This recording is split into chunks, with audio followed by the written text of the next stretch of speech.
Praise the Lord. கர்த்தருடைய பரிசுத்த நாமம் ஸ்தோத்திரம் உண்டாவதாக. ஏல்பெத்தேல் பிரேயர் மினிஸ்ட்ரி உங்களை வாழ்த்துகிறது. Wish you happy blessed Friday. இன்றைய தேவ வாக்கு சங்கீதம் 61:2. என் இருதயம் தொய்யும்போது பூமியின் கடையாந்தரங்களிலிருந்து உம்மை நோக்கி கூப்பிடுவேன். எனக்கு எட்டாத உயரமான கண்மலிருந்து என்னை கொண்டு போய்விடும்.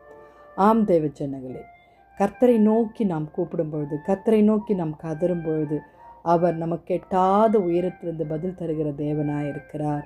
ஹல்லேலூயா. வானத்தையும் பூமியும் படைத்த தேவன், நீ கூப்பிடுவாய், கர்த்தர் மறு உத்தரவு கொடுப்பார் என்று ஏசாயால சொன்னது போல, ஆம் தேவ ஜனங்களே, நாம் கர்த்தரை நோக்கி கூப்பிடுகிறோம்.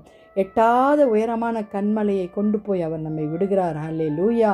அந்த இடத்துல நமக்கு உயரமான பிரச்சனைகள், உயரமான வேதனைகள், உயரமான எங்கு தடுமாறிக்கொண்டிருக்கிற வாழ்க்கையின் அவதூரமான நிலைகள், அல்டிமேட் அன்ரீச்சபிள் பிளேஸாக இருந்தாலும் கர்த்தருடைய கரம் நம்மை திடப்படுத்துகிறது. அவர் கேட்கிறது என்ன? என்னை நோக்கி கூப்பிடு, நான் உனக்கு மறுவத்தோட சொன்னேன், என்னை நோக்கி கதறு, நான் உன் கண்ணீரை துடைப்பேன் என்று சொல்லி கொண்டிருக்கிறார். வாலிப பிள்ளைகளே, இந்த ஏழை கூப்பிட்டான், கர்த்தர் கேட்டு அவன் இடுக்கண்களிலிருந்து நீங்களாக்கி ரட்சித்தார்.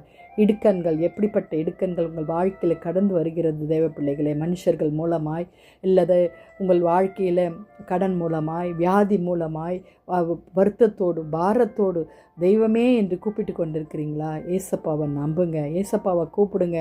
அவர் மறு உத்தரவு கொடுக்கிற தேவன். அவர் மட்டும்தான் நமக்கு மறு உத்தரவு கொடுப்பார் தேவ பிள்ளைகளே. ஹல்லேலூயா. He is our everlasting Father. நம்மை கண்மணி போல பார்த்து காக்கிற தேவன், நம்மளுடைய ஆபத்திலிருந்து நம்மை விடுவிக்கிற தேவன். நம்மளுடைய கிரை, நம்மளுடைய கண்ணீர் அவருடைய கரத்தில் ஒப்பு கொடுப்போம். அவர் நம்மை ரட்சிப்பார். இந்த ஏழை கூப்பிடுகிறான், என் இருதயம் தொழிந்து போகிறது கர்த்தாவே, என்னை கண்மலையில் கொண்டு போய் நிறுத்துங்க ஏசப்பா. கண்மலையான இடத்துல என் கிறிஸ்துவின் சிலுவையின் பாதையில் எங்களை கொண்டு போய் நிறுத்துங்கன்னு ஜெபிக்கலாமா வாலிப பிள்ளைகளே? அவர் மறு உத்தரவு தருவார். நீங்கள் கவலை ஒன்றும் படாதீங்க. எப்படியாப்பட்ட பிரச்சனை ஆனாலும் சரி, ஒவ்வொரு நாட்களும் நமக்கு பாடுகள் தான், ஒவ்வொரு நாட்களும் நமக்கு நிந்தனைகள் தான், ஒவ்வொரு நாட்களும் நமக்கு பலனில்லாமல் குன்று போகி கொண்டு தான் இருக்கிறோம். ஆனால் நீதிமான்கள் கூப்பிடும் பொழுது கர்த்தர் அவர்களை கேட்டு இடுக்கண்களிலிருந்து நீங்களாக்கி ரட்சிக்கிற தேவனாக இருக்கிறார். வாலிப பிள்ளைகளே, நீங்கள் கவலைப்படாதீங்க. ஏசப்பா கிட்ட ஜெபிக்கலாமா? நீங்கள் எதற்கும் கவலைப்படாதீங்க.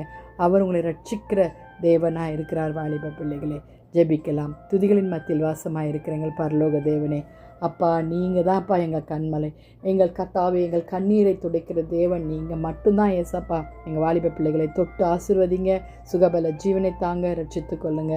துதி கன மகிமை உமக்கே செலுத்துகிறோம். மீட்பர் இயேசுவின் மூலம் ஜெபம் கேளும் பிதாவே. ஆமேன். தேங்க்ஸ் ஃபார் வாட்சிங். God bless you. ஆமேன்.